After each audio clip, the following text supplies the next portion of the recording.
ना, जो public company का जो ऑडिटर होता है कोई भी पब्लिक लिमिटेड का, उसको एक ऑडिट, जब वो ऑडिट कर लिया है तो उसको एक रिपोर्ट सबमिट करना पड़ता है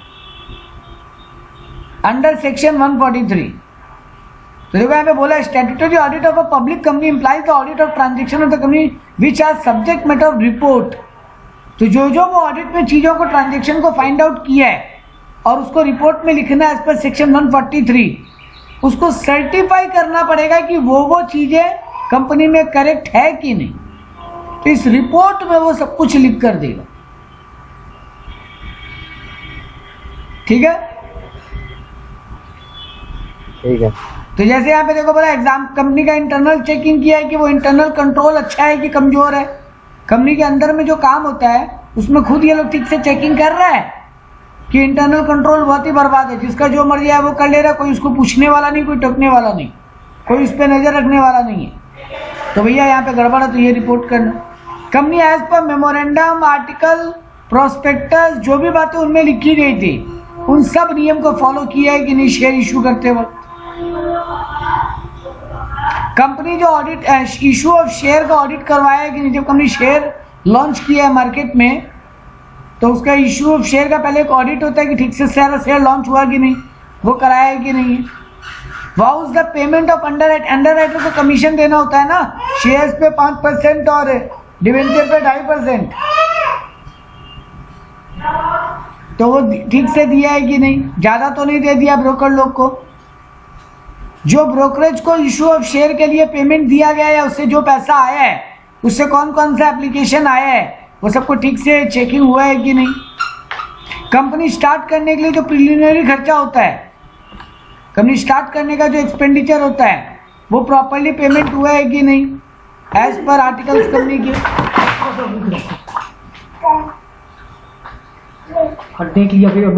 तो ये सब हुआ है कि नहीं ठीक से।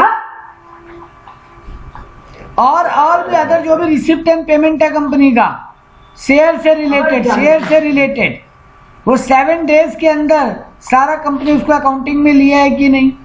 मतलब सीधा बात है सर, शेयर इशू करने के लिए जो रूल होता है सब कंपनी कंप्लाई किया है कि नहीं। पैसा ठीक से बैंक अकाउंट में सेपरेटली रखा है कि नहीं, क्योंकि जब तक ये स्टैट्यूटरी रिपोर्ट नहीं बनेगा ना तब तक उस पैसे को कंपनी हाथ नहीं लगा सकता। क्योंकि अगर उस स्टैट्यूटरी रिपोर्ट में सब कुछ गलत लिख दिया कि कंपनी इशू ऑफ शेयर को ठीक से नहीं किया है, तो भैया जी कंपनी पे केस बनेगा और वो जितना रुपया इशू ऑफ शेयर करके एप्लीकेशन अलॉटमेंट का पैसा लिया सब रिफंड करना पड़ेगा। तो ये जब तक रिपोर्ट नहीं मिल जाएगी सब ठीक नहीं है, तब तक उस फंड को हाथ नहीं लगाओगे। अगर वो फंड को खर्चा कर दिया और बाद में रिपोर्ट में गलती आया तो क्या रिफंड करोगे। अगर कुछ पैसा रिफंडेबल है तो उसको बुक्स ऑफ अकाउंट में ठीक से लिखा गया है कि नहीं। होता है ना कई बार वो एप्लीकेशन मनी ज्यादा आ जाए तो रिफंड करता है कंपनी। तो ये सब चीज रिलेटेड स्टैट्यूटरी रिपोर्ट बनता है पूरा। तो कंपनी वो रिपोर्ट बना के 7 दिन के अंदर वो रिपोर्ट कंप्लीट करना होता है। तो कंपनी किया है, ऑडिटर करेगा और ऑडिटर देखेगा सब कुछ ठीक से हुआ है।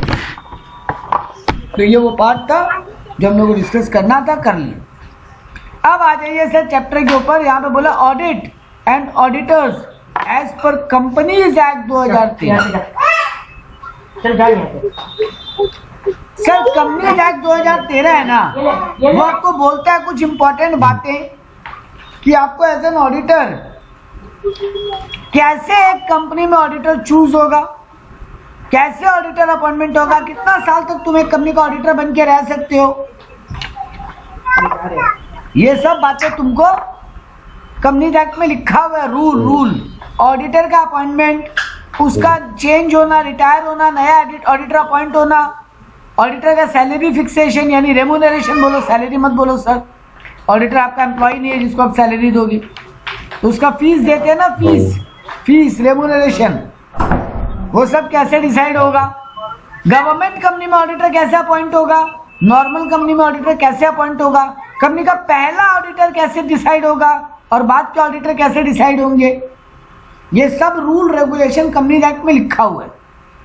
सर वो कंपनीज के लिए रूल है, खाली कंपनीज के लिए बेटा। इंडिविजुअल, एचयूएफ, पार्टनरशिप उनके लिए नहीं, वो अपने हिसाब से अपना ऑडिटर डिसाइड करे। लेकिन कंपनीज के लिए कंपनीज एक्ट में रूल लिखा हुआ है, तो कंपनी को वही फॉलो करते हुए ऑडिटर डिसाइड करना पड़ेगा। तो देखो यहाँ पे लिखा है अपॉइंटमेंट ऑफ ऑडिटर सेक्शन 139। तो सेक्शन 139(1) एंड 139(6) क्या बोलता है? That board of director of a company shall appoint an individual as a first auditor of a company. तो कंपनी का पहला ऑडिटर कौन अपॉइंट करेगा? Board of director. हाँ, बोर्ड ऑफ डायरेक्टर। लेकिन सर ये रूल गवर्नमेंट कंपनी में नहीं होगा। सर गवर्नमेंट कंपनी में कैग डिसाइड करता है, CAG, controller and auditor general of India बोल के डिपार्टमेंट है भाई, वो डिसाइड करेगा। लेकिन बाकी सब कंपनी में गवर्नमेंट कंपनी को छोड़ के सब प्राइवेट हो या पब्लिक लिमिटेड हो, बोर्ड ऑफ डायरेक्टर डिसाइड करेगा पहला ऑडिटर कौन बनेगा। सर कितने दिन में? Sir within 30 days from date of registration of the company. ठीक है sir, board of director decide कर लिया। अब आगे बेटा जी खाली बोर्ड ऑफ डायरेक्टर डिसाइड कर लिया वही ऑडिटर बन जाएगा, ये नहीं होता। वो लोग तो केवल अपॉइंट करेगा, उसके बाद शेयर होल्डर का AGM बुलाओ, फर्स्ट एनुअल जनरल मीटिंग जो होगा ना कंपनी का, नॉट EGM। दो टाइप का जनरल मीटिंग होता है ना, AGM और EGM। AGM जो साल में एक बार होता है एनुअल जनरल मीटिंग, और EGM जो जब जरूरत हो तब कंपनी या शेयर होल्डर के बुलाने पे बोलने पे बुलाया जाता है। तो साल में जो एक जो मीटिंग हो रहा है ना एनुअल जनरल मीटिंग, उसमें वो लोग रेटिफाई करेगा उसको, यानी उसमें वो लोग फाइनलाइज करेगा। तो शेयर होल्डर वहां वोटिंग करेगा कि इसको रखना है कि नहीं रखना। तो the auditor so appointed shall be held the office from conclusion of this meeting till the conclusion of 6th annual general meeting and thereafter till the conclusion of every 6th meeting। तो यानी अगले 6 साल तक वो अपना auditor रह सकते हैं। एक ऑडिटर 6 साल तक है। एक ऑडिटर पहला साल तो वो ही गया, उसके अलावा और 5 साल। ठीक है सर, अगर बोर्ड ऑफ डायरेक्टर नहीं अपॉइंट कर पाया तो ये कंपनी के शेयर होल्डर को इन्फॉर्म कर दिया जाएगा कि भैया बोर्ड ऑफ डायरेक्टर बोल रहा है ये बात कि वो लोग तो नहीं कर पाए। तो फिर तुरंत शेयर होल्डर को 90 दिन का टाइम दिया जाएगा और एक EGM बुलाया जाएगा और वहां पर शेयर होल्डर ऑडिटर को अपॉइंट करेगा। मतलब पहला option always board of director के पास है। लेकिन अगर बोर्ड ऑफ डायरेक्टर नहीं कर पा रहा है तो ये कंपनी के मेंबर लोगों को खबर कर दिया जाए कि भैया बोर्ड ऑफ डायरेक्टर खुद ही नोटिस भेजेगा कि भैया हम लोग तो नहीं अपॉइंट कर पा रहे, बहुत झमेला हो रहा है, आप लोग EGM बुलाइए और EGM में डिसाइड कर लीजिए। AGM नहीं, EGM, क्योंकि AGM हो सकता है अभी बहुत दूर हो। तो EGM बुलाइए और एक ऑडिटर अपॉइंट कर लीजिए। तो 30 दिन में बोर्ड ऑफ डायरेक्टर डिसाइड कर लेगा। कंपनी के रजिस्ट्रेशन से नहीं कर पाया तो 90 दिन के अंदर अंदर मेंबर लोग EGM बुला के ऑडिटर अपॉइंट करेगा। और वो ऑडिटर कब तक रहेगा? जब कंपनी का फर्स्ट AGM आए तब तक। अब फर्स्ट AGM में दोबारा डिसाइड कर लो उसको ही आगे रखना है कि हटा लो। तो ये रूल क्लियर है? नहीं नहीं नहीं नहीं नहीं नहीं, यहाँ कहाँ बोला 6 साल, यहाँ तो बोला till the conclusion of first AGM। अरे भाई अभी फर्स्ट AGM दूर है। देखो एक बात समझो, कंपनी रजिस्टर हुआ मेरा 1 अप्रैल 2018 को, तो कंपनी का पहला एनुअल जनरल मीटिंग कब आएगा? सब 15 महीना के बाद। अगला 1 अप्रैल 2001 31 मार्च 2019 जब आएगा, उसके बाद जो सितंबर आएगा उस तक। देख कैसे कंपनी का प्रोसेस चल रहा है। कंपनी रजिस्ट्रेशन हो गया 1 अप्रैल 2018 को, 1 साल कंप्लीट कब होगा? बुक्स ऑफ अकाउंट कब बनेगा? 31/3/2019 को। जिसका ऑडिट हो गया AGM कब आएगा? सितंबर के पहले पहले को 20 दिन करना पड़ेगा, मतलब 31/9/2019 के अंदर अंदर। तो बेटा जी ऑडिटर तो 30 दिन के अंदर ही अपॉइंट हो जाना चाहिए 1 अप्रैल 2018 से। यानी सर 30 अप्रैल 2018 तक मेरा ऑडिटर अपॉइंट हो जाना चाहिए था। कंपनी नहीं कर पाया, या तो कंपनी कर लेता, कंपनी करता और जो पहला AGM आता वहां तक वही ऑडिटर रहता। बोला ना यहाँ से फर्स्ट एनुअल जनरल मीटिंग तक रहेगा वो। अब फिर वहां शेयर होल्डर वोट करके उसको आगे दोबारा 5 साल के लिए अपॉइंट कर लेता। लेकिन ये 1 साल तो वही ऑडिटर है। हाँ 1 साल तो है वो। ठीक है सर, लेकिन सर जी अगर ये एजीएम 30 दिन के अंदर बोर्ड ऑफ डायरेक्टर को अपॉइंट करना था, वो लोग नहीं कर पाया, तो फिर 90 दिन के अंदर अंदर शेयर होल्डर लोग ईजीएम बुलाए गए। 30 दिन खत्म होने के बाद 90 दिन नहीं 90 दिन फ्रॉम इनकॉर्पोरेशन, मतलब ये 30 दिन खत्म होने के बाद 60 दिन में। और 60 दिन ना? हाँ, क्योंकि इनकॉर्पोरेशन से 90 दिन बोला है भाई, तो इनकॉर्पोरेशन से 30 दिन तक तो पहले तो बोर्ड ऑफ डायरेक्टर का इंतजार हुआ कि वो लोग अपॉइंट कर ले। तो इनकॉर्पोरेशन से तो 30 दिन बीत ही गया, रजिस्ट्रेशन से 30 दिन, और यहाँ बोला है 90 दिन from incorporation, with in 90 days of incorporation, यानी और 2 महीना 60 दिन। हाँ, तो यहाँ पे तुम अपॉइंट कर लो, वो भी फर्स्ट एजीएम तक रहेगा। अब उसके बाद उसको आगे रखना नहीं रखना बोर्ड ऑफ डायरेक्टर लोग में, ये कंपनी का मेंबर लोग वोट करेगा। लेकिन तुम ठीक बात बोला कि सर मैक्सिमम वो 5 साल ही रह पाएगा, उसके बाद उसको हटाना ही पड़ेगा, क्योंकि एक कंपनी में एक ऑडिटर 5 साल ही रह सकता है। सेक्शन 139(8) बोलता है कि अगर मान लो कैजुअल वैकेंसी हो गया, सर हम ऑडिटर अपॉइंट कर लिए थे, पहला ऑडिटर हम अपॉइंट कर लिए थे, या तो मेरा बोर्ड ऑफ डायरेक्टर कर लिया था 30 दिन के अंदर अंदर, और नहीं कर पाया तो शेयर होल्डर लोग ईजीएम बुला के कर लिया था। सर मान लीजिए वो कैजुअल वैकेंसी हो गया, मतलब वो मर गया, खुद रिजाइन कर दिया, हो ही सकता है। तब क्या करें? सर दूसरा अपॉइंट कीजिए। कैजुअल वैकेंसी बोला, कैजुअल में रेजिग्नेशन नहीं आएगा, ये ध्यान रखना। कैजुअल वैकेंसी मतलब मर गया, हैंडीकैप हो गया, इनकैपेबल हो गया, अदर देन रेजिग्नेशन कोई भी वे में आप वो ऑडिटर के पोस्ट से हट रहे हैं, तब तो फिर बोर्ड ऑफ डायरेक्टर को नेक्स्ट 30 डेज में, उसके रेजिग्नेशन से नेक्स्ट 30 डेज के अंदर दूसरा ऑडिटर अपॉइंट कर लेना होगा। और ये रूल गवर्नमेंट कंपनी पे नहीं है तो, हाँ ये रूल गवर्नमेंट कंपनी पे नहीं है, गवर्नमेंट कंपनी का तो क्या ही डिसाइड करेगा। लेकिन सर जी वो रेजिग्नेशन से ऑडिटर छोड़ के गए तो, अभी आप पढ़ाए अदर देन रेजिग्नेशन, अगर वो छोड़ गए तो, लेकिन अब हम पढ़ रहे हैं अगर वो रिजाइन करके गए।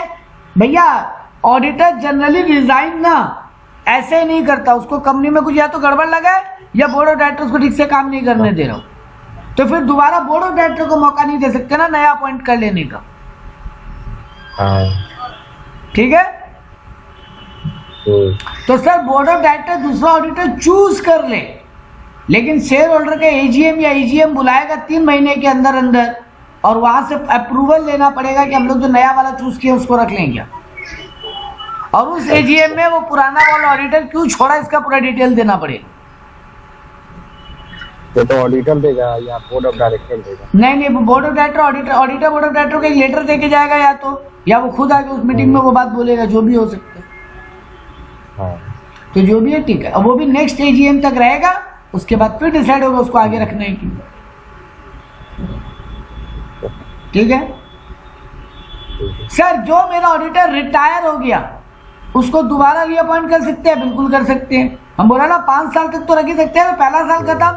लेकिन एक बात सुन लो, 5 साल रख रहे हो ठीक है, लेकिन हर साल ये डिसीजन लेना होगा इसी को कंटिन्यू करना है कि नहीं। ये नहीं कि एक बार डिसाइड कर लिया 5 साल तक बात ही नहीं करने, हटाएं कि नहीं। हर साल एजीएम में ये दोबारा अप्रूवल होगा, ठीक है इसी को रख लो, लेकिन ये अप्रूवल होना पड़ेगा। लेकिन ये भी 5 साल तक ही होगा, 5वां साल के बाद अब शेयर होल्डर के अप्रूवल से भी काम नहीं होगा, उसको हटाओ, दूसरा लगेगा। हाँ अच्छा, कोई एक चार्टेड फर्म है सर, वहां पे 3 ऑडिटर थे, 3 लोगों का पार्टनरशिप फर्म था सीए का। मान लो XYZ 3 ऑडिटर थे, हम मिस्टर एक्स को रख लिया 5 साल, अब हम मिस्टर वाई को रख सकते हैं क्या नेक्स्ट 5 साल? हाँ रख सकते हैं। हाँ रख ही सकते हैं। क्या मिस्टर जेड को फिर नेक्स्ट 5 साल रख सकता है? सकते। हाँ, फॉर्म नहीं में रख तो सकते, हैं ना। नहीं रख सकते। एक फर्म मैक्सिमम 10 साल के लिए ऑडिटर हो सकता है तुम्हारा। तो अकेला 10 आदमी साल के अकेला लिए। आदमी मैक्सिमम 5 साल के लिए ऑडिटर होगा और पूरा फर्म 10 साल के लिए। तो अगर एक्स को 5 साल रख लियो, वाई को भी 5 साल रख लो, कोई दिक्कत नहीं है, लेकिन 10 साल हो गया ना दोनों मिला के फर्म का पूरा। अब जेड को नहीं रख सकते आप, अब जेड को नहीं रख सकते आप। ये आएगा आगे, ये आएगा बात आगे, ठीक है। तो सर अब यहाँ पे एक बात था, क्या रिटायरिंग ऑडिटर को रीअपॉइंट कर सकते हैं? बिल्कुल कर सकते हो, अनलेस एंड अनटिल वो डिस्क्वालिफाइड नहीं है, या फिर वो खुद ही नोटिस दे दिया है कि हमको कंटिन्यू नहीं करना है, या फिर शेयर होल्डर ये एसआर पास कर चुका है कि इसको तो दोबारा नहीं रखना है। सर वो डिस्क्वालिफाइड बाय लॉ ही हो गया है। आगे बढ़ेंगे कैसे एक आदमी डिस्क्वालिफाइड होता है। अरे सर इंसॉल्वेंट हो गया है, पागल हो गया है, वो सब पढ़ते हैं ना। अनसॉल्वेंट हो गया, हाँ इंसॉल्वेंट हो गया या मर गया है, अब कहां से उसको रखोगे?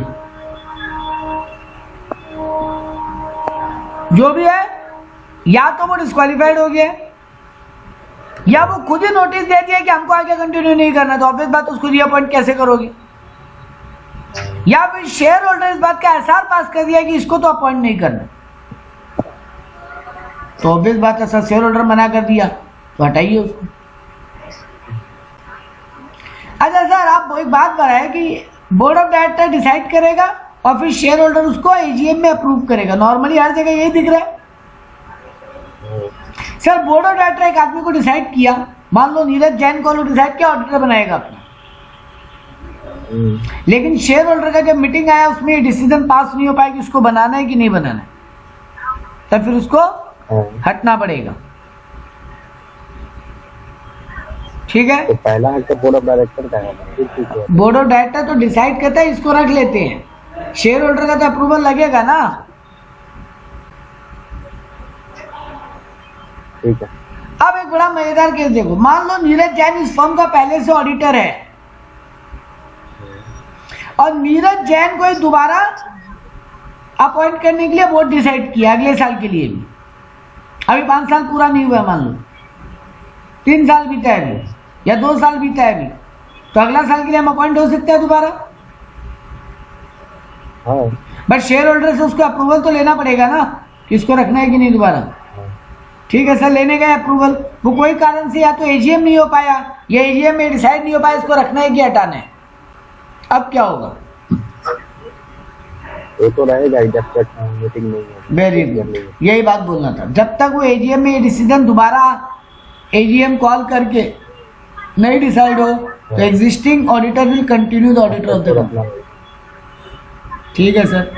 अरे सर जैसे 5 साल बोल रहे हैं रहने के लिए, 5 साल, तो मान लीजिए 5 साल रहे कंटिन्यू और 6 साल कहीं नहीं रहे, तो फिर 1 साल गैप हो गया, फिर उसके लिए अपॉइंट कर ही सकते हैं। हाँ कर सकते हो, वो कर सकते हो। अब एक सेक्शन 139(11) क्या बोलता है? In case of company that is required, कोई कोई कंपनी ऐसा है बेटा जिनको बोला गया उनके यहाँ पे एक ऑडिट कमेटी होना चाहिए।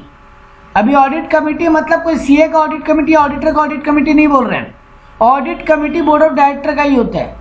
बोर्ड ऑफ डायरेक्टर का ही एक टीम को ऑडिट कमेटी बोलते हैं, जो लोगों का काम होता है ऑडिटर कौन बनेगा वो डिसाइड करना, टाइम टू टाइम खुद ही डॉक्यूमेंट चेक करना ऑडिटर की तरह, ताकि ऑडिटर आने तक कोई गड़बड़ी बाकी न रहे।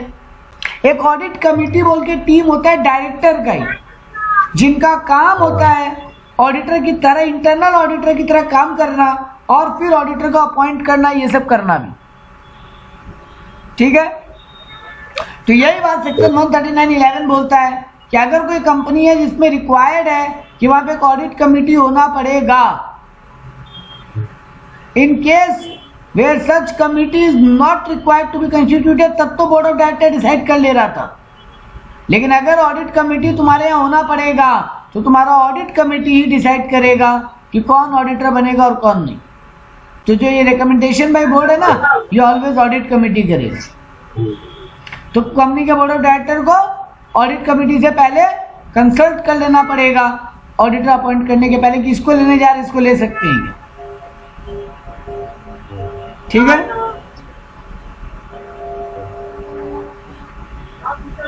यहाँ पे यही ज्ञान था और कुछ नहीं। हाँ, शेयर होल्डर से अप्रूवल लेना पड़ेगा एजीएम में, वो कॉमन बात है, वो कहीं चेंज नहीं हो रहा है। अगर बोर्ड ऑडिट कमेटी का रिकमेंडेशन बोर्ड को ठीक लगा तो बोर्ड उसको आगे रिकमेंड करेगा और शेयर होल्डर एजीएम में उसको अप्रूवल कर देंगे, ठीक है। लेकिन अगर जिस नाम को ऑडिट कमेटी रेकमेंड किया है, बोर्ड ऑफ डायरेक्टर को लग रहा है नहीं ये ठीक नहीं है, ये आदमी गड़बड़ करेगा काम में, या कोई भी रीजन हो सकता है, उनको लग रहा है ये ठीक नहीं है, तब क्या करेगा board of directors? Audit committee को दोबारा बोलेगा, रेफर बैक करेगा कि आप एक बार दोबारा देखिए कि इसको अपॉइंट करें कि नहीं करें, और वो क्यों नहीं चाहता है बोर्ड उसका रीजन भी देगा, ताकि ऑडिट कमेटी ये समझ ले कि ये बात ठीक बोल रहा है बोर्ड की नहीं, ठीक है। तो अगर ऑडिट कमेटी किसी को रेकमेंड किया कि इसको रख लो, तो बोर्ड ऑफ डायरेक्टर को अगर लगता है कि वो ठीक है, तब तो वो आगे शेयर होल्डर को भेज देगा, एजीएम बुला लेगा और एजीएम में डिसाइड कर लेगा। लेकिन मान लीजिए जिनका नाम ऑडिट कमेटी भेजा वो बोर्ड ऑफ डायरेक्टर को समझ में नहीं आ रहा, पसंद नहीं आ रहा है, कुछ गड़बड़ लग रहा है, तो वो लोग विथ रीजन रेफर बैक करेगा कि ये रीजन है, हम लोग इसको नहीं रखना चाहते, प्लीज आप दोबारा देखिए। Thereafter the audit committee decide not to reconsider its original recommendation। अब अगर उसको लगता है ऑडिट कमेटी को भी कि हाँ जो बोर्ड बोल रहा है वो ठीक ही बोल रहा है, ये आदमी इस मामले में तो गड़बड़ है, तो फिर वो लोग नया नाम रिकमेंड करेगा। The board shall record the reason for disagreement. Board reason लिखिएगा और ऑडिट कमेटी को भेज देगा। अब ऑडिट कमेटी डिसाइड करेगा क्या करना है क्या नहीं। ऑडिट कमेटी को फिर भी लगता है कि नहीं बोर्ड गलत बोल रहा है, यही आदमी ठीक है, तो फिर audit committee direct share holder के एजीएम में उसका नाम रख देगी। अरे हो ही सकता है ना, बोर्ड को लग रहा है ये आदमी आएगा तो हमारा सारा चेकिंग खुला, मतलब पोल खोल देगा, तो बोर्ड तो बोलेगा नहीं इसको नहीं, इसको नहीं, कोई और को लाओ। तो ठीक है सर, अगर ऑडिट कमेटी को लगता है कि नहीं बोर्ड ही यहाँ बदमाशी करना चाह रहा है, ऑडिटर तो सही है बेचारा, आदमी अच्छा ही है, सही काम करेगा, बस बोर्ड को परेशानी होगा इसलिए बोर्ड मना कर रहा है, तो लोग डायरेक्ट शेयर होल्डर के सामने रख दे, अब शेयर होल्डर डिसाइड करे इसको रखना है कि नहीं। और जिसको भी यहाँ पे ऑडिटर अपॉइंट किया जाएगा वो नेक्स्ट एजीएम तक ऑडिटर रहेगा, और ऐसा वो कितने साल तक रह सकता है? टिल 6th एजीएम तक, मतलब 5 साल और, ठीक है। अब तुम जिसको ऑडिटर अपॉइंट किया उसका आरओसी को कवर करना पड़ेगा। कंपनी हो ना बाबा, कंपनी, तो आरओसी को तो बताना ही पड़ेगा। तो ऑडिटर को उसके लिए एक सर्टिफिकेट देना पड़ेगा। पहले तुमको ऑडिटर बनाने का अप्रूवल दे, उसके पहले ऑडिटर एक सर्टिफिकेट देगा कि वो कोई भी वे में डिस्क्वालीफाइड नहीं है, ठीक है ना। वो एक रिटर्न लेटर देगा कि एज पर सीए एक्ट 1949 वो सारा रूल कंप्लाई कर रहा है और वो कोई भी वे में डिस्क्वालीफाइड नहीं है।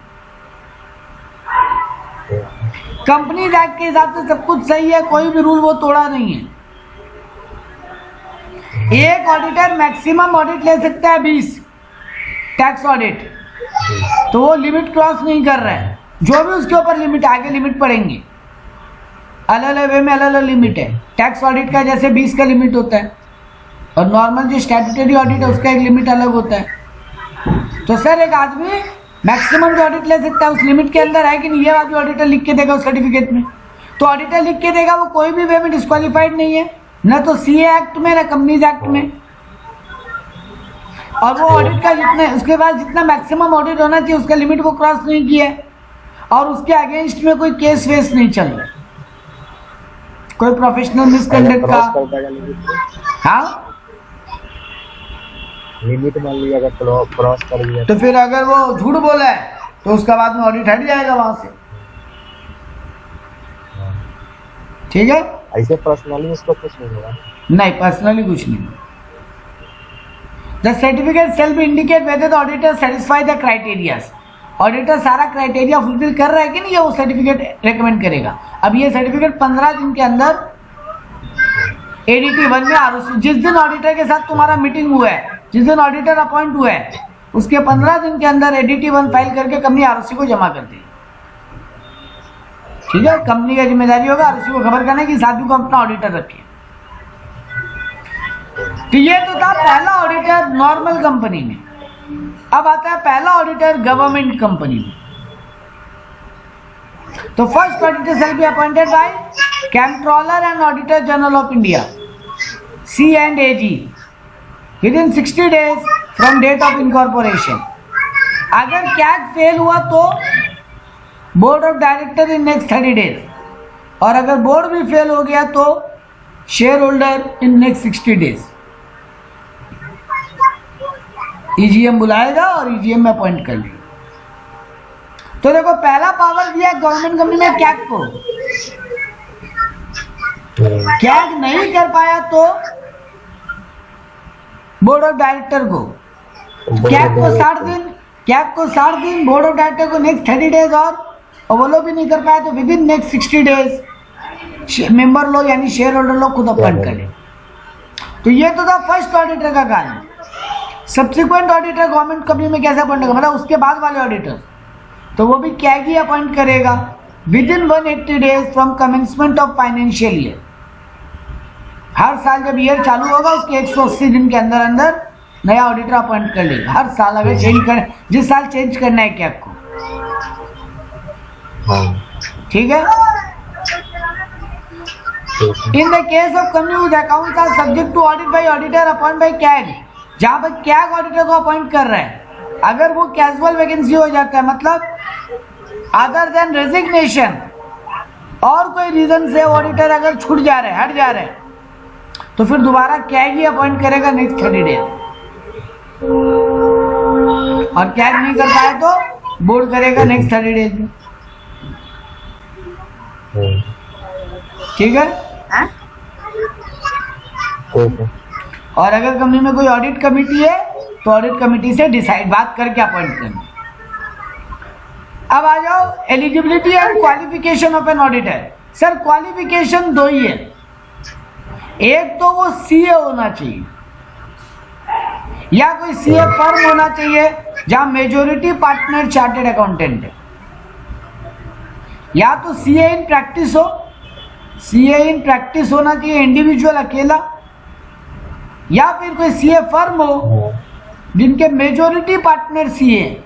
मतलब सर सीए फर्म में सारा पार्टनर सीए होना जरूरी नहीं है, मतलब एक सीए और सीए में मिलके भी एक प्रैक्टिस फर्म खोल सकते हैं।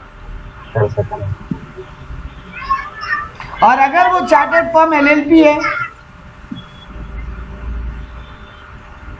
तो वहां पर वही पार्टनर साइन कर पाएगा जो सीए है।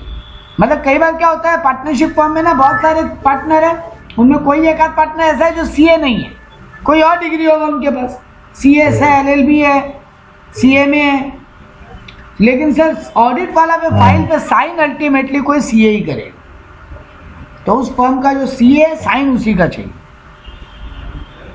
ठीक है, बस यही कहानी था अपॉइंटमेंट का। मतलब क्वालिफिकेशन इतना ही चाहिए कि सीए इन प्रैक्टिस हो, लेकिन डिस्क्वालिफिकेशन का बहुत सारा कंडीशंस है। सीए फर्म ना कंपनी नहीं हो सकता, मतलब हम एक सीए, मान लो हम अभिषेक सर तुम तीनों चार्टेड मान लो, हम लोग मिलके एक कंपनी खोलना चाहता है जो सीए का काम करेगा, नहीं खोल सकता। मतलब तुमको या तो सीए इंडिविजुअल हो, तुम अकेले करो, या पार्टनरशिप फर्म करो बस, या LLP करो, तुम कंपनी नहीं खोल सकता। तुम्हारी कंपनी का कोई ऑफिसर या एम्प्लॉय जो चार्टेड अलग से प्रैक्टिस भी कर रहा है, तेरे यहाँ जॉब भी कर रहा है, हो ही सकता है, वो तुम्हारे फर्म का सीए नहीं हो सकता, तुम्हारे बिजनेस का। एनी पार्टनर और employee of officer of employee of a company, तुम्हारा ऑफिसर या एम्प्लॉय एक चार्टेड फर्म में पार्टनर भी है और तेरे यहाँ जॉब भी कर रहा है, उसी फर्म का कोई और सीए भी तेरा ऑडिट नहीं कर सकता। मतलब वो ऑफिसर और एम्प्लॉय तो कर ही नहीं सकता, उसका और कोई पार्टनर है जो सीए है वो भी नहीं कर सकता। कोई भी आदमी जो खुद या अपने रिलेटिव के साथ मिलके तुम्हारी कंपनी में सिक्योरिटी या इंटरेस्ट होल्ड करता है, शेयर होल्ड कर रहा है तुम्हारी कंपनी का, तो फिर वो तुम्हारी कंपनी का ऑडिटर नहीं हो सकता। तुम्हारे या तुम्हारी होल्डिंग या सब्सिडियरी कंपनी का भी अगर होल्ड कर है तो। मान ले मेरा और अभिषेक सर का एक सीए फर्म है, तो हम अभिषेक सर या हमारे कोई रिलेटिव, यहाँ रिलेटिव का मतलब भाई पापा मम्मी भाई बहन, अच्छा हाँ। तुम्हारी कंपनी में कोई सिक्योरिटी या शेयर होल्ड कर रहा है या कोई इंटरेस्ट है तुम्हारी कंपनी में हमारा, तो हम तुम्हारी कंपनी के ऑडिटर नहीं बन सकते। मतलब मेरे पापा भी अगर तुम्हारी कंपनी में शेयर होल्ड कर रहे हैं तो हम तुम्हारा ऑडिटर नहीं बन सकते। हाँ।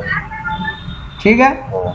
लेकिन सर ऐसे तो हर कंपनी में 1-2-10 शेयर हम होल्ड कर ही सकते हैं। हाँ ठीक है बाबा, 1-2 शेयर में भी कहानी नहीं बोला। सर कितना शेयर होल्ड करें? Face value not exceeding of ₹1 ले। 1 लाख से कम का होल्ड कर रहे हैं तब तक कोई दिक्कत नहीं। 1 लाख रुपए से ज्यादा का होल्डिंग कर रहे हैं तो फिर दिक्कत है। In the event of acquiring, यहाँ पे हाँ, अगर ऐसा पहले जब तुम्हारा कंपनी में ऑडिटर बना तब शेयर होल्ड नहीं कर रहा था तो हम बन गया तुम्हारा ऑडिटर, और उसके बाद मेरा कोई रिलेटिव तुम्हारे यहाँ शेयर ले ले, हम तुम्हारे यहाँ शेयर ले ले, तो 60 डेज के अंदर हमको छोड़ना पड़ेगा। या तो 60 डेज में शेयर बेच दो या फिर ऑडिटरशिप छोड़ दो। हम या मेरा कोई रिलेटिव तुम्हारे यहाँ तुम्हारी कंपनी से उधार लिए हुए हैं या तुम्हारी सब्सिडियरी कंपनी से उधार लिए हुए हैं अप टू 5 लाख रुपीज तक का या उससे ज्यादा का, तो फिर हम तुम्हारी कंपनी में ऑडिटर नहीं बन पाएंगे। तुम्हारा कंपनी मेरे भी यहाँ पे गारंटी दिया, बैंक से लोन लेने गया था, बैंक हमको बोला कोई बड़ा आदमी का गारंटी लेके आओ तब लोन देंगे। हम तुमको जानता था, तुम्हारा कंपनी मेरा गारंटी दे दिया। कितने रुपए तक का? 1 लाख तक का, 1 लाख से ज्यादा का, तो हम तुम्हारी कंपनी में ऑडिटर नहीं बन पाएंगे। तो देख, तेरी कंपनी में मेरा कोई इंटरेस्ट है 1 लाख तक का, तेरी कंपनी से हम उधार लिया हुआ है 5 लाख से ज्यादा का, या तुम्हारी कंपनी मेरे भी यहाँ पे गारंटी दी है 1 लाख से ज्यादा का, हम तुम्हारा ऑडिटर नहीं बन पाएंगे। तुम्हारे साथ मेरा कोई डायरेक्ट या इनडायरेक्ट बिजनेस रिश्ता है तो भी हम तुम्हारा ऑडिटर नहीं बन पाएंगे। ठीक है, तो ये सब डिस्क्वालिफिकेशन, हम तुम्हारा ऑडिटर नहीं हो सकते। हम तुम्हारी कंपनी में अ पर्सन उज रिलेटिव इज अ डायरेक्टर, मेरा कोई रिलेटिव है जो तुम्हारी कंपनी में डायरेक्टर है या की मैनेजरियल पर्सन है, तो भैया सीधा सा बात है, हम तुम्हारा ऑडिटर नहीं बन सकते। अभी ऊपर बोले थे ना, एक आदमी के पास 20 से ज्यादा कंपनीज का अगर ऑडिट है, 20 से ज्यादा कंपनीज का अगर ऑडिट है, तो फिर वो दूसरी कोई कंपनी में ऑडिटर नहीं बन पाएगा। लेकिन यहाँ पे केस है, in case of private company या person ineligible if such person और partner date of such appointment reappoint holding appointment more than 20 companies other than 1 person company. अब ये 20 कंपनी में किसको नहीं गिना? 1 पर्सन कंपनी को नहीं गिना, डॉर्मेंट कंपनी को नहीं गिना, स्मॉल कंपनीज को नहीं गिना, प्राइवेट कंपनीज को नहीं गिना जिनका paid up capital less than 100 crore है, इनको वो 20 के कैलकुलेशन में नहीं गिनती। ठीक है, कोई आदमी अगर कन्विक्टेड हुआ है कोई कोर्ट में जिसको 10 साल के ऊपर का सजा हुआ है, सॉरी कोई आदमी कोर्ट में कन्विक्टेड हुआ है और वो सजा हुआ है, अभी तक 10 साल खत्म नहीं हुए, हम कोई फ्रॉड के केस में हमको कोर्ट केस कर दिया गया था, मेरे पर कोर्ट हमको माना कि ये वो फ्रॉड किया है, कोर्ट हमको जेल भेज दिया। 6 महीने से ऊपर का अगर जेल होता है, मान ले 6 महीना छोड़ो 1 दिन का भी जेल होता है, हम जेल से बाहर हुआ, अब अगले 10 साल हम कहीं पे ऑडिटर नहीं बन सकते, 10 साल के बाद बन पाएगा। ठीक है, मेरा तुम्हारी कंपनी या तुम्हारी होल्डिंग या सब्सिडियरी डायरेक्टली इनडायरेक्टली कोई भी गुड्स या सर्विस का लेन देन है तो हम तुम्हारी कंपनी का ऑडिटर नहीं बन पाएंगे।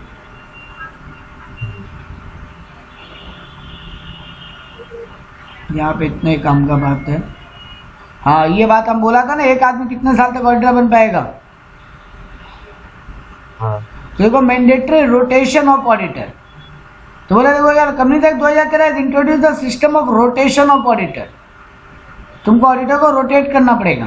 अगर तुम कौन है, अनलिस्टेड पब्लिक कंपनी है, मतलब शेयर मार्केट में लिस्टेड नहीं है लेकिन पब्लिक लिमिटेड है, और तुम्हारा पेड अप कैपिटल अगर 10 करोड़ या उससे ज्यादा का है, तो तुमको ऑडिटर को रोटेट करना पड़ेगा। मतलब एक फर्म में अगर 4 ऑडिटर है तो कभी किसी को कभी किसी को कभी किसी को लेना पड़ेगा। अगर तुम प्राइवेट लिमिटेड कंपनी है और तेरा पेड अप कैपिटल 50 करोड़ से ज्यादा है, तो तुमको ऑडिटर को रोटेट करना पड़ेगा। या फिर तुम न तो प्राइवेट लिमिटेड है नॉन लिस्टेड पब्लिक कंपनी, लेकिन ऑल कंपनी, कोई और अदर कंपनी है, इस लिमिट के तुम नीचे ही है, ऊपर वाला लिमिट के,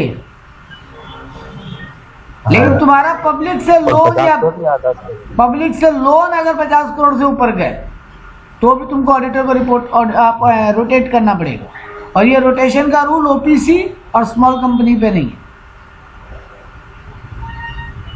सर कितने कैसे रोटेट, हर साल रोटेट, क्या बोल रहे हैं?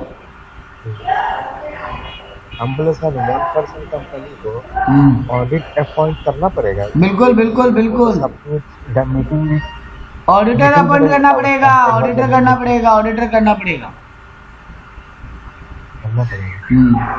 अब बात आता है सर कैसे रोटेशन, क्या हर साल निकाले नया लाए? नहीं रे बाबा, यहाँ क्या बोला देख, all the company mention above shall not appoint or reappoint an individual as an auditor for more than one term of 5 consecutive year। एक आदमी को लगातार 5 साल से ऊपर ऑडिटर नहीं रखोगे, और अगर उसका 5 साल पूरा हो गया है तो अगली बार वो रीअपॉइंट होने के लिए एलिजिबल नहीं है उस कंपनी में। और पूरा अगर फर्म का बात करो तो 2-5 साल का टर्म बोला था ना, 10 साल, उसके बाद वो फर्म अगले 5 साल तक। हाँ, तुम्हारा वाला क्वेश्चन का आंसर सर 1 साल हटा के फिर ले आएंगे क्या? नहीं, अगले 5 साल तक अपॉइंट नहीं हो पाएगा। तो ये बुद्धि मत लगाओ कि एक को 5 साल रखे फिर 1 साल निकाल दिए फिर ले आए। बट यहाँ एक लूप होल है जिसका फायदा उठा सकते हो। यहाँ बोला ना लगातार 5 साल से ज्यादा कोई नहीं रख सकते, तो 3 साल रख, हटा दे 1 साल फिर लिया। और जब तक आप 1 साल हटाएंगे फिर दूसरा को रखेंगे, 1 साल किसी और को रख लिया। 5 साल लगातार के बाद 5 साल वाला रिस्ट्रिक्शन था ना, तो अगर हम 3 साल लगातार रखा तो 5 साल लगातार तो हुआ नहीं, तो हम किसी और को रखा एक बार 3 साल के बाद, फिर उसको हटा के ले आए, तो पहला वाला 5 साल लगातार तो रहा ही नहीं, जो उसमें 5 साल का दोबारा रिस्ट्रिक्शन लग गया। 5 कंसेक्यूटिव बोला है, 5 लगातार, 5 लगातार बोला है, 5 कंसेक्यूटिव। लेकिन अगर तुम 5 लगातार साल रख लिया तब फिर नहीं रख पाएगा अगले 5 साल तक। ठीक है, ये वाला बात हो गया। हाँ, लेकिन एक बात ध्यान रख लेना, 5 लगातार साल रख रहा है लेकिन हर साल का एजीएम में उसको रीअपॉइंट करना पड़ेगा।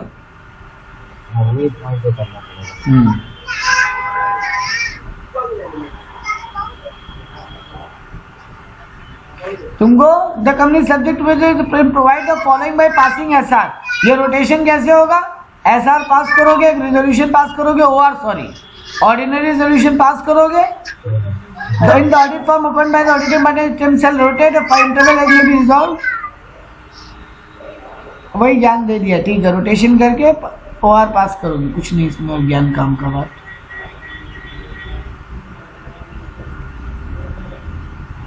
यहाँ पे और कुछ नहीं है।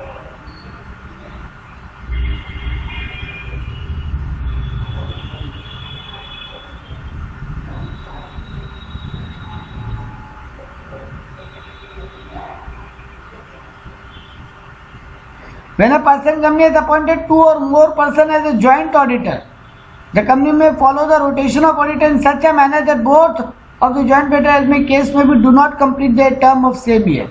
जब एक साथ तुम 2 ऑडिटर को अपॉइंट किया, अगर एक साथ 2 ऑडिटर को, तो तुमको ये ध्यान रखना पड़ेगा कि दोनों अपना 5-5 साल का टर्म एक साथ पूरा नहीं करें। ठीक है sir. Reappointment of retiring auditor, her AGM में तुमको बोला ना, उसको रीअपॉइंट तो करना पड़ेगा, क्योंकि हो ही सकता है ना वो खुद हटना चाहे, हो ही सकता है ना उसको शेयर होल्डर हटाना चाहे, हो ही सकता है वो डिस्क्वालीफाइड हो गया हो, तो ऑब्वियस सर उसको रीअपॉइंट तो नहीं कर पाओगे। इसलिए हर साल रिअपॉइंटमेंट का प्रोसेस को फॉलो करना होगा। अगला टॉपिक आता है removal of auditor. The auditor appointed under 139 may be remove from his office before the expiry. Sir ये तो था कि वापस रखना है कि नहीं, अब बात आ रहा है टाइम पूरा होने के पहले किसी को निकालना चाहते हैं। हम एक ऑडिटर को रखा था 1 साल के लिए, अब अगला एजीएम आने के पहले हमको लग रहा है तो फालतू है, इसको हटाओ, बहुत गड़बड़ कर रहा है। तो तुमको यहाँ पे क्या बोला, कंपनी को एसआर पास करना पड़ेगा और सेंट्रल गवर्नमेंट से अप्रूवल लेना पड़ेगा। ठीक है सेंट्रल गवर्नमेंट को तो, अरे बाबा सेंट्रल गवर्नमेंट मतलब आरओसी का अप्रूवल एक तरीके से। हाँ तो रीजन मांगेगा, ऑब्वियस बात है, तुमको रीजन तो देना ही पड़ेगा क्यों हटाना चाहते हो। तो तुमको पहले अप्रूवल लेना पड़ेगा सीजी का, तो एडीटी 2 बनना पड़ेगा विद इन 30 डेज। जिस दिन board of director resolution pass किया है इस ऑडिटर को हटाना है, तो उसके 30 डेज के अंदर एडीटी 2 फाइल कर देगा। पहले सेंट्रल गवर्नमेंट का अप्रूवल ले लिया, अगर सेंट्रल गवर्नमेंट हाँ बोल दिया तो जनरल मीटिंग कॉल करो with in 60 days. Central government के अप्रूवल के 60 दिन के अंदर अंदर एसआर पास करके हटा दो उसको। लेकिन उस ऑडिटर को बोलने का पूरा मौका दिया जाएगा, अपॉर्चुनिटी ऑफ बीइंग हर्ड दिया जाएगा। सर जैसे हम हटाने का बात की, ऑडिटर खुद छोड़ना चाहे तो सर बिल्कुल छोड़ सकता है, तो वो एडीटी 3 फाइल करेगा कि हम रेजिग्नेशन देना चाहते हैं। अगर वो गवर्नमेंट कंपनी का ऑडिटर है तो ऑडिटर 30 दिन के अंदर, रेजिग्नेशन के 30 दिन के अंदर अंदर आरओसी को बताएगा। और अगर उन केस ऑफ गवर्नमेंट कंपनी नहीं, अदर देन गवर्नमेंट कंपनी का है तो, और अगर गवर्नमेंट कंपनी का है तो कंट्रोलर 30 दिन के अंदर रिजाइन करेगा और कैग को बताएगा, आरओसी को भी बताएगा और कैग को भी बताएगा। सर ऑब्वियस सा बात है, गवर्नमेंट कंपनी में अपॉइंटमेंट का काम भी कैग करता है, तो कैग को तो पता होना ही चाहिए कि आदमी हट रहा है। हाँ और उसमें भी तो सर आता था गवर्नमेंट में भी तो पहले आरओसी को ही अपॉइंट करने बोला है। नहीं बताने बोला है, पहले नहीं बोला है, तुम अपने यहाँ पे आरओसी को इन्फॉर्म करना है बस with in 30 days of resignation. हाँ एडीटी 1 भर के। हाँ ठीक है, तो हमका बोला पहले बताना पड़ेगा। यहाँ पहले वो एक मिनट, गलती तुम क्या कर रहा है भाई, वो रिजाइन करके जा रहा है खुद है वो तो, और ऊपर जो पड़ता बेटा वो तुम निकाल रहा है। तुम ठीक से एक बात गौर कर, हाँ वो रिमूवल में पड़ा था एडी 2 वगैरह बताने में, और ये जो ये रेजिग्नेशन है तो यहाँ पहले कैसे बताएगा, ऑडिटर छोड़ रहा है, ये बात कंपनी आरओसी को बताएगा, तो कंपनी को पहले कैसे बताएगा ऑडिटर छोड़ रहा है। ऊपर तो कंपनी निकाल रहा है इसलिए वो प्रायर अप्रूवल ले रहा है सेंट्रल गवर्नमेंट का, बट यहाँ तो कंपनी नहीं निकाल रहा है उसको, खुद छोड़ के जा रहा है, रिजाइन कह रहा है, रिजाइन। तो वो कंपनी को बताएगा कि हम छोड़ रहे हैं, तो कंपनी उसके बताने के 30 दिन के अंदर अंदर आरओसी को बता देगा, और अगर ये गवर्नमेंट कंपनी है तो आरओसी को भी बताएगा और कैग को भी बता देगा। और अगर company if the auditor does not comply, auditor ये रूल फॉलो नहीं करता, बिना कंपनी को बताए बस रिजाइन करके निकल गया, तो फिर सर 50,000 रुपया तक का फाइन है, या फिर उसका जितना रेम्यूनरेशन है व्हिचएवर इज लेस। ठीक है, और अगर वो ये बताए बिना लगातार गलती करता रहा तो ये पेनल्टी बढ़ता रहेगा पर डे 500 रुपीज करके, लेकिन मैक्सिमम 5 लाख तक। अगला टॉपिक आता है सर ऑडिटर का रेम्यूनरेशन कैसे फिक्स होगा, सैलरी कैसे फिक्स होगा ऑडिटर का। तो कंपनी का जनरल मीटिंग में शेयर होल्डर ही इसको प्रूव करेगा कि कितना इसका, बोर्ड पहले फिक्स कर लेगा, बोर्ड फिर शेयर होल्डर को एजीएम में बताएगा और एजीएम में जब उसका अपॉइंटमेंट होगा तभी शेयर होल्डर ओके कर देगा इतना रेमुनरेशन देना है कि नहीं देना। ठीक है, बात क्लियर है? हाँ ठीक है। और ऑडिटर को रेमुनरेशन के साथ साथ एक चीज और भी मिलेगा, अगर वो आउट ऑफ द पॉकेट अपनी जेब से कुछ खर्चा कर रहा है ऑडिट के लिए तो ऑब्वियस सा बात है सर, ऑडिटर अगर ऑडिट के लिए कुछ खर्चा कर रहा है तो वो भी कंपनी देगा। ऑडिटर क्या क्या काम नहीं करके देगा कंपनी को कभी भी, बहुत इंपॉर्टेंट टॉपिक है। Auditor not to render certain services, auditor books of account बनाने का काम नहीं कर रहा है, ऑडिटर इंटरनल ऑडिट करके नहीं देगा। ये बात हो रहा है स्टैट्यूटरी ऑडिटर का, जो मेन ऑडिटर है ईयर एंड में जो है, ठीक है, कंपनी को या उसको होल्डिंग कंपनी को या सब्सिडी कंपनी को ये काम नहीं करके देगा। सर ये सब काम तो ऑडिटर करता है, तो बेटा वो तुम्हारा मेन ऑडिटर नहीं बनेगा, फिर तुम किसी सीए से करवा लो ये काम जो सीए इन प्रैक्टिस है, लेकिन इंटरनल ऑडिट जो कर रहा है वही तुम्हारा स्टैट्यूटरी ऑडिटर नहीं हो सकता। ठीक है, इसके अलावा ऑडिटर क्या नहीं करके देगा, तुम्हारा जो अकाउंटिंग इंफॉर्मेशन सिस्टम है वो सिस्टम डिजाइन या इंप्लीमेंट करके नहीं देगा। तुमको एक्चुअरियल सर्विस मतलब एक्सपर्ट वाला होता है ना, किसी चीज का वैल्यू कैलकुलेट करके देने वाला, वो काम नहीं करके देगा। तुम्हारे बोर्ड में एडवाइजरी का काम नहीं करेगा वो बैंकिंग या इन्वेस्टमेंट का काम तुमको नहीं करके देगा। तुम्हारा फाइनेंशियल सर्विस किसी और को दे के करवा के दे रहा आउटसोर्स करके, वो नहीं करके देगा। वो तुमको मैनेजमेंट का काम नहीं करके देगा, या फिर ऐसा कोई भी सर्विस जो कंपनी ये सीए इंस्टीट्यूट के एक्ट में लिखा हुआ है या कंपनी एक्ट में लिखा हुआ है कि यही ऑडिटर नहीं कर सकता। मेनली यही लिस्ट है, ये सब काम ऑडिटर कंपनी को करके नहीं देगा, और अगर करके दे रहा है तो फिर वो स्टैट्यूटरी ऑडिटर नहीं बन सकता। ठीक है, ठीक है। कंपनी एक्ट 2004 में एक और बात लिखा हुआ है, सेक्शन 2004 में सेक्रेटेरियल ऑडिट। सेक्रेटेरियल ऑडिट, अब ये क्या होता है? Secretarial audit is a compliance audit and is a part of total compliance management. Secretarial audit यानी एक तरीके से कंपनी सेक्रेटरी जो चेक करके देता है कि कंपनी सारा रूल कंप्लाई कर रहा है कि नहीं कर रहा, कंपनी रूल्स एंड रेगुलेशन को कंप्लाई कर रहा है कि नहीं कर रहा है, इस बात का ऑडिट करके देता है सेक्रेटेरियल ऑडिट। तो कंपनी जो है, कॉर्पोरेट जो है, वो कंप्लायंस कर रहा है कि नहीं कर रहा है रूल्स एंड रेगुलेशन का, क्योंकि यहाँ पे लिखा compliance with provision of various laws and rules. तो ये सब वो करके दे रहा है कि नहीं करके दे रहा है, कंपनी ये सब पूरा मॉनिटर कर रहा है कि नहीं कर रहा है हर चीज को, जितने भी लॉ उनके ऊपर एप्लीकेबल है। इस बात का ऑडिट को बोलते हैं सेक्रेटेरियल ऑडिट। जनरली ये कंपनी सेक्रेटरी करके देते हैं। ठीक है, तो देखो यहाँ पे लिखा भी, ये कौन करता है? Company secretary in practice. और फिर वो बोर्ड को रिपोर्ट बना के देगा। ये किसके लिए कंपलसरी है? तो देखो क्या लिखा है यहाँ पे, एवरी पब्लिक कंपनी जिसका पेड अप कैपिटल 50 करोड़ से ज्यादा है, वहां पे एक सीएस का ऑडिट होगा। इंडिपेंडेंट सीएस बोला है, तेरे कंपनी के जॉब वाला सीएस नहीं, बाहर वाला सीएस। अगर तुम पब्लिक कंपनी है जिसका टर्नओवर या तो 250 करोड़ ज्यादा है, या फिर तुम कोई भी कंपनी है जिसका लोन या बोरोइंग 100 करोड़ से ज्यादा है, किसी बैंक या फाइनेंशियल इंस्टीट्यूशन से लोन लेते हैं ना बिजनेस करने के लिए, तो 3 पॉइंट है। तुम अगर पब्लिक लिमिटेड कंपनी है, तेरा टर्नओवर 50 करोड़ से, पेड अप कैपिटल 50 करोड़ से ज्यादा है, या तुम पब्लिक लिमिटेड कंपनी है, तेरा टर्नओवर 250 करोड़ से ज्यादा है, या तुम कोई भी कंपनी है और तेरा लोन या बोरोइंग बैंक या फाइनेंशियल इंस्टीट्यूशन से 100 करोड़ या उससे ज्यादा है। ठीक है, तो तेरे यहाँ पे एक कंपनी सेक्रेटरी को बुला जो इंडिपेंडेंट है, प्रैक्टिस में वो आएगा, वो देखेगा तेरे ऊपर जो जो एक्ट एप्लीकेबल है तुम उनका लॉ कंप्लाई किया है कि नहीं किया, और बोर्ड को रिपोर्ट बना के दे। ये रिपोर्ट आरओसी में भेजना कंपलसरी है।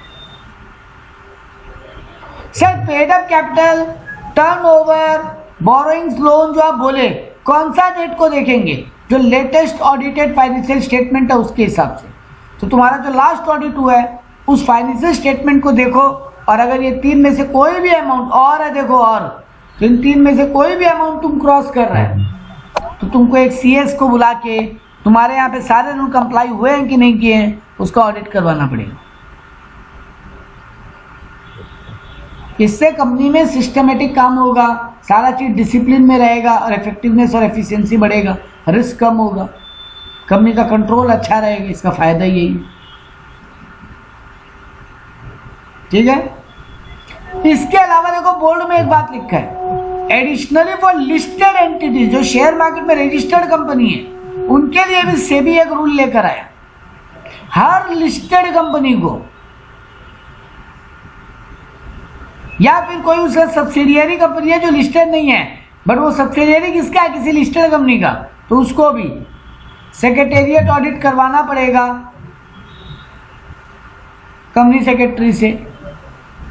मतलब सर वो लिमिट नहीं भी क्रॉस कर रहा है ऊपर दिया हुआ, लेकिन वो सेबी में लिस्टेड है, तो सेबी बोलता है भैया जी तुम भी सेक्रेटेरिएट ऑडिट करो। तो तुम बोलेगा अरे हम तो अमाउंट क्रॉस नहीं कर रहे हैं, बोला अरे वो तो अनलिस्टेड कंपनी के लिए है ना, तुम तो शेयर मार्केट में लिस्टेड हो भैया, तुम्हारे ऊपर तो पब्लिक का पैसा है, थोड़ा सा ऑडिट सेक्रेटरी ऑडिट दे, वरना तुम्हारे कंपनी में कहीं ताला लगने नौबत आ गया, पब्लिक का पैसा लुट जाएगा। तो एक कंपनी सेक्रेटरी इन प्रैक्टिस को बुलाओ, उससे रिलेटेड रिकॉर्ड चेक करवाओ। इसका फॉर्म सेबी को जमा करना पड़ेगा MR3 में। फॉर्म नंबर याद नहीं करोगे चलेगा। इसके अलावा यहाँ पे कोई काम का बात नहीं, हो गया, इतने ही काम का बात है। ठीक है। इसका ऑब्जेक्टिव हम पहले बता दिया था कि कंपनी का सारा कंप्लायंस ठीक से होगा, कंपनी कोई इनएडिक्वेट कोई बात तो नहीं कर रहा है, कंपनी के स्टेक होल्डर का पैसा सेफ है तो लोग सेफ रहेंगे और कुछ नहीं। तो यहाँ तक था तुम्हारा नॉर्मल ऑडिट। अब इसके बाद आता है इंटरनल ऑडिट, वो भी खत्म कर लेते हैं ताकि अगला चैप्टर में नेक्स्ट क्लास में जा पाए। इंटरनल ऑडिट क्या होता है सर? अभी तक जो आप पढ़ाए ना वो तो बाहर से एक सीए इन प्रैक्टिस जो इंडिपेंडेंट है वो आके देखेगा, लेकिन कंपनी क्या ये इंतजार करे बेटा कि साल का एंडिंग आए, फिर ऑडिटर आए, वो चेक करे, उसको फ्रॉड एरर मिले और फिर कंपनी उसको ठीक करे? एक साल ऐसे ही लग जाएगा। तब तक पता चला वो फ्रॉड ऐसा था कि कंपनी को ले डूबा। हो ही सकता है ना, फ्रॉड है भाई, फ्रॉड। और सब फ्रॉड छोड़िए, एरर ही ऐसा था जो पकड़ में नहीं आया, उतना ध्यान नहीं दिए, जब तक पकड़ में आया ऑडिटर आके पकड़ा तब तक चिड़िया चुग गई खेत, है ना सर? इसीलिए सर सिंपल सा बात, कंपनी का या तो इंटरनल लोग ही, मतलब वो ऑडिट कमेटी के लोग या बोर्ड ऑफ डायरेक्टर का कोई टीम या ऑफिसर या एम्प्लॉय का कोई टीम बना लो और वही लोग देखता रहे कि सारा रूल कंप्लाई हो रहा है कि नहीं, सारा पेपर वर्क ठीक है कि नहीं, सारा बिल में एंट्री ठीक हो रहा है कि नहीं। ठीक है। या फिर तुमको लगता है अरे सर कंपनी का अंदर का लोग क्या जांचेगा, वही लोग बनवा रहे हैं वही लोग जांचेगा, ठीक है कोई बात नहीं, बाहर से ऑडिटर बुला ले, लेकिन वो तुम्हारा स्टैट्यूटरी ऑडिटर नहीं कहलाएगा। हाँ। तो तुम चाहे तो बाहर से बुला ले, यानी सर यहाँ एक सीए होना जरूरी नहीं है इंटरनल ऑडिट के लिए, नहीं जरूरी तो नहीं है। अच्छा। जरूरी तो नहीं, हम क्या बोला, कंपनी का कोई officer, employee, board of director कोई भी हो सकता है वो लोग, ऑडिट कमेटी।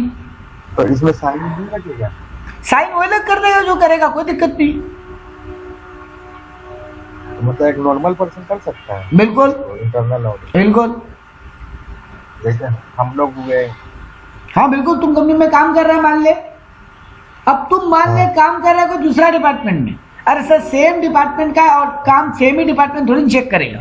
अब तुम ही फाइनेंस में बैठा है, हाँ। तुम ही बैठ के दिन रात एंट्री मारता है और एंट्री मरवाता है लोगों से, और तुम ही बैठ के इंटरनल ऑडिट करती है। सर काहे का चेकिंग हुआ, तुम अपना घपला थोड़ी ना बताने वाले। हाँ। तो ऐसा कोई बुलाओ, तुम्हारी कंपनी का स्टाफ हो भले ही, लेकिन किसी दूसरे डिपार्टमेंट का हो। तुम्हारा मैनेजमेंट को अगर भरोसा है तो करवा ले। देखिए इंटरनल ऑडिट ना किसी बाहर वाले के लिए नहीं हो रहा है, मैनेजमेंट को लग रहा है कि बाद में फ्रॉड एरर होने से अच्छा अभी मिल जाए और अभी पकड़ते पकड़ते ही ठीक कर लें। ताकि कंपनी का लॉसेस भी नहीं हो, और जब ऑडिटर आए तो उसका इमेज भी कंपनी का अच्छा रहेगा, ये कंपनी से अच्छा है, इसका सारा डॉक्यूमेंट ठीक है। तो पॉइंट इज सर, आपको ये चीज किसी इंटरनल ऑडिटर से करवाना पड़ेगा। तो सर क्या सबको करवाना पड़ेगा? देखो गवर्नमेंट बोला तुम्हारा मन, लेकिन कुछ लोग ऐसे हैं भैया जिनको करवाना पड़ेगा। तो following class of companies shall be required to appoint an internal auditor. कौन कौन? हर लिस्टेड कंपनी को तो ये करवाना ही पड़ेगा। अगर तुम अनलिस्टेड है लेकिन पब्लिक लिमिटेड है, तेरा पेड अप कैपिटल 50 करोड़ या उससे ज्यादा है पिछले फाइनेंशियल ईयर में, तेरा टर्नओवर 200 करोड़ से ज्यादा है, या तेरा लोन बोरोइंग 100 करोड़ से ज्यादा है, या तेरा आउटस्टैंडिंग डिपॉजिट 25 करोड़ से ज्यादा है, तो लिस्टेड है तो कराना ही है, कोई बात ही नहीं है, कोई पॉइंट ही नहीं बचा। लेकिन अनलिस्टेड है लेकिन पब्लिक लिमिटेड है, तो ये इनमें से कोई भी कंडीशन तुम ब्रेक कर रहे हैं, इन चारों में से कोई भी कंडीशन को क्रॉस कर रहा है, पेड अप कैपिटल 50 करोड़ से ज्यादा, turnover 200 crore, outstanding loan borrowing 100 crore या आउटस्टैंडिंग डिपॉजिट 25 करोड़, तब तो तेरे को इंटरनल ऑडिटर कराना होगा। या तुम प्राइवेट लिमिटेड है, तेरा टर्नओवर 200 करोड़, या तेरे प्राइवेट लिमिटेड में बेटा जी खाली पेड अप कैपिटल वाला कंडीशन हटा लिया, पेड अप कैपिटल और आउटस्टैंडिंग डिपॉजिट वाला, मतलब 1 नंबर और 4 नंबर हटा लिया, देख ले। हाँ 1-4 हटाऊंगा। खाली टर्नओवर 200 करोड़ है, ठीक है, आउटस्टैंडिंग लोन बोरिंग वही 100 करोड़ है, ठीक। तो ये कंडीशंस अगर तुम मीट कर रहा है तो भैया तेरे को इंटरनल ऑडिट करवाना। ये audit committee of the company भी कर सकता है, कंपनी का बोर्ड ऑफ डायरेक्टर्स भी कर सकता है, या फिर किसी और को अपॉइंट किया है तो वो इनसे कंसल्ट करके काम कर सकता है। जो मैंने लिखा, द बोर्ड में अपॉइंट एनी प्रैक्टिसिंग सीए और कॉस्ट अकाउंटेंट और any other person whom it deemed to be fit as appointed of internal auditor। Company को लग रहा है कि और आदमी, वो सीएम है, सीएस है, लेकिन वो पूरा फिट है इस काम को करने के लिए, कर दे, कोई दिक्कत नहीं, ठीक है। कंपनी क्या देखेगा कि वो जो आदमी आ रहा है उसका वो करने लायक, उसका एक्सपीरियंस नॉलेज क्या, वो क्वालिफाइड है कि नहीं, उसका एक्सपीरियंस कितना है, क्या वो कैपेबल है कि नहीं, रख ले, कोई दिक्कत नहीं। तो देखो यहाँ पे बोला who can be N internal auditor, chartered accountant कर सकता है, कॉस्ट अकाउंटेंट कर सकता है, कोई अदर प्रोफेशनल जैसे सीएस, वो लोग भी कर ले।